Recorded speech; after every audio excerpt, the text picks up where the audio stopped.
Stamp दुखी 500 रुपयामध्ये अशी माहिती आलेली आहे बाहेर. पण आता देवेंद्र फडणवीस यांनीच चौकशी लावलेली आहे.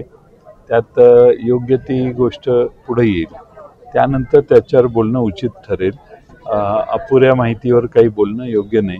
थोडंसं चौकशी सुरूच झालेली असेल तर त्याची माहिती महाराष्ट्रासमोर येईल.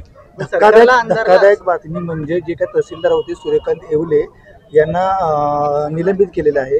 पण हर्षवर्धन सपकाळ यांनी ट्विट केलेलं आहे की सूर्यकांत येवले यांना दुसऱ्या कारणावरून निलंबित केले, त्या जागेसाठी निलंबित केले आहेत. गोपिडी येथे अग्रिकल्चर डेअरीची शासकीय जागा एका खाजगी माणसाला विकली म्हणून निलंबित केले.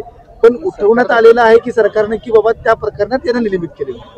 म्हणजे हर्षवर्धन सपकाळ यांनी दिलेली माहिती जर खरी असेल तर हे प्रकरण जे आहे याच्यात काय दोष आहे किंवा काय झालंय ते अजून स्पष्ट झालेलं नाही असा त्याचा अर्थ. त्यामुळं त्याची माहिती कळल्यावर त्याच्यावर बोलू.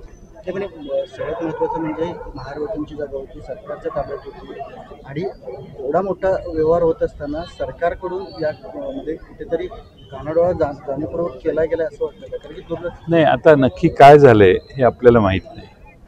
महारत्नाची जागा होती, त्यासाठी काही नजरानं भरावं लागतो. ज्या काही प्रोसिजर्स आहेत त्या ॲडॉप्ट केलेल्या नाहीत असं साधारणपणे बातमी बघितल्यावर दिसतंय. पण आता चौकशी चालू असेल तर त्यातनं आपल्याला अधिक माहिती मिळेल. त्याच्यावर इतक्या लगेच भाष्य करणं योग्य असं मला नाही वाटत.